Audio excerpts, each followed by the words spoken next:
All right, Rob, this happened on Monday.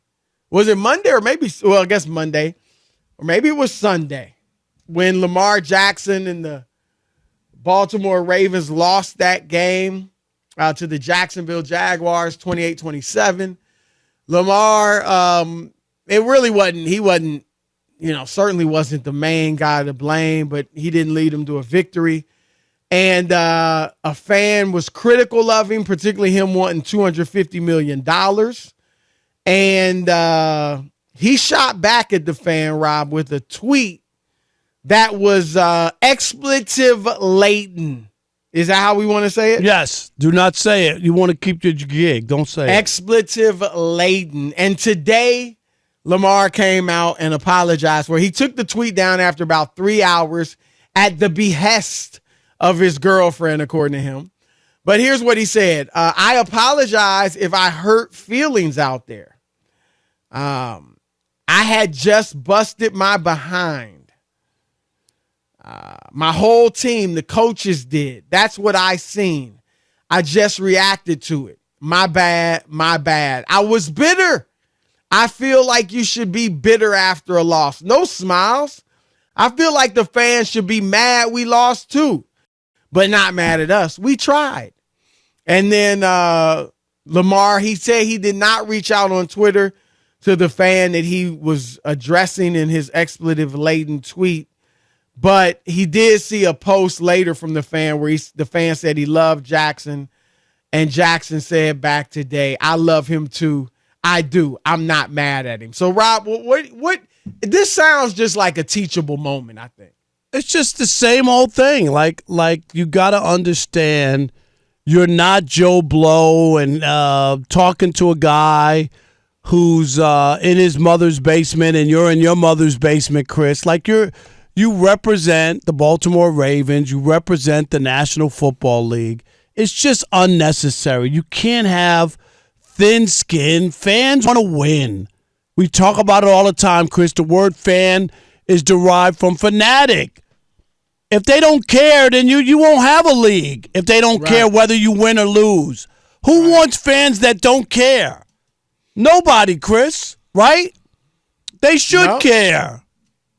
And I'm not saying that means that fans can say or do whatever they want, but on social media, you can't get worked up and be unprofessional. How about that? Is that the right word? You can't be unprofessional, Chris.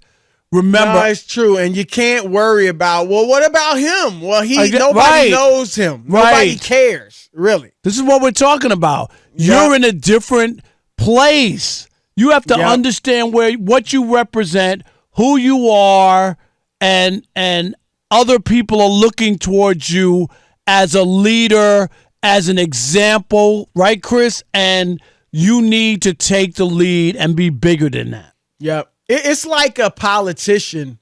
I mean, it's, and obviously that's more important than an athlete.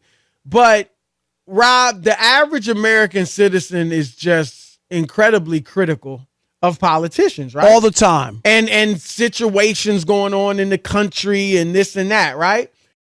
But you're a leading politician, you can't be that way.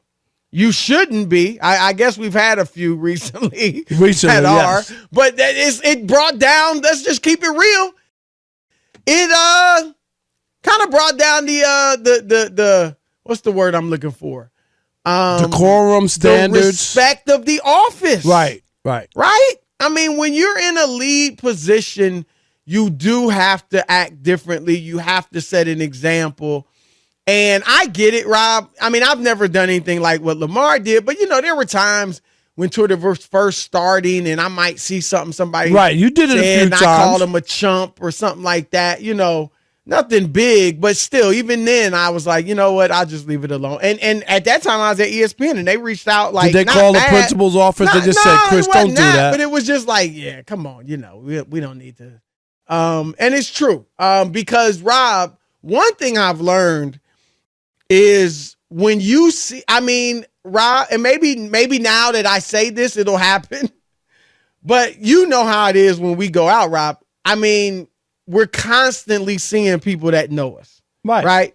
And we both, everybody, I mean, it's not just us, everybody in a position like this gets hated on Twitter or other social media outlets. All day. All day, Chris. But I have never, Rob, not once have I had somebody come up to me and be like, and not even about starting a fight or not, but just even be like, nasty to you. Yeah, right. like you suck, or I hate your takes, you aren't good with it.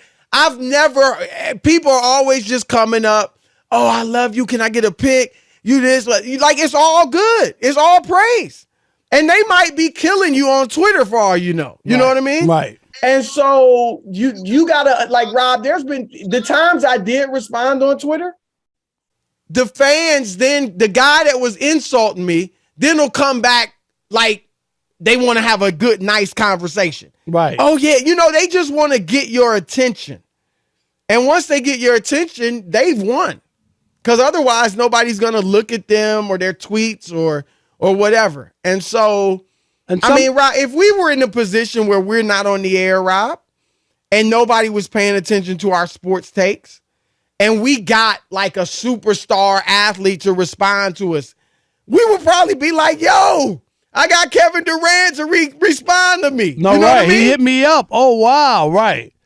Yeah. I'm in the same boat. And sometimes when people, if it's mean-spirited or nasty, or like I told you, if people put words in my mouth, I just block them. And I don't have to comment. You block everybody. No, I don't. I might be blocked. One of my Doug. Who else? Doug Gottlieb was blocked. I think he still is. I don't know if I did. Who else? Jason It's McIntyre. really eating Doug up. Jason McIntyre is blocked. and one of my friends in Detroit, he hits me up once a week. Super D-Jack. Maltese or whatever his name is. And he hits me up once a week. Chris said, your boy's still blocked. Are you going to keep me blocked? And I'm like, oh, yeah, I'll unblock you. And I always forget. Okay, I need to do it. All right. It is what it is, but I think he did the right thing. They had a conversation with him, Chris. And moving forward, you just stay away from those things. And you know what? As I used to tell young guys when they would come to Detroit when I was a columnist or, working in the business, Chris, I always said, the newspaper, the radio, they're not for you. Right. They're not for you. Right. They're for the they fans. They can't avoid them, though, now. No, I know, but or I'm saying. Or even then, really, you still hear about it. Right, but I'm like, it's not for you. I'm telling you, you're going to get your feelings hurt. Yeah. If you're going to sit on everybody who calls in and everybody who's not on board and all that, you will have your feelings hurt. Yeah, no doubt about it. And now I'll say this, Rob, because there's some, at least when it happened, there were those, oh, you can kiss that $250 million goodbye, or they should trade him or whatever. Hogwash. I mean, this, in the grand scheme, Rob, this is nothing.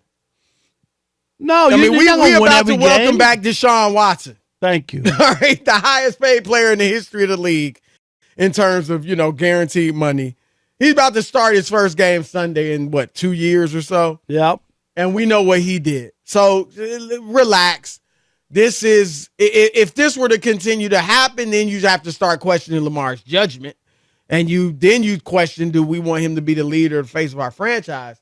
But this alone, no, is not going to stop them. I mean, if they don't pay him, Rob, it's not going to be because of this. Because I don't know. The way it's looking, who knows what's going to happen with this?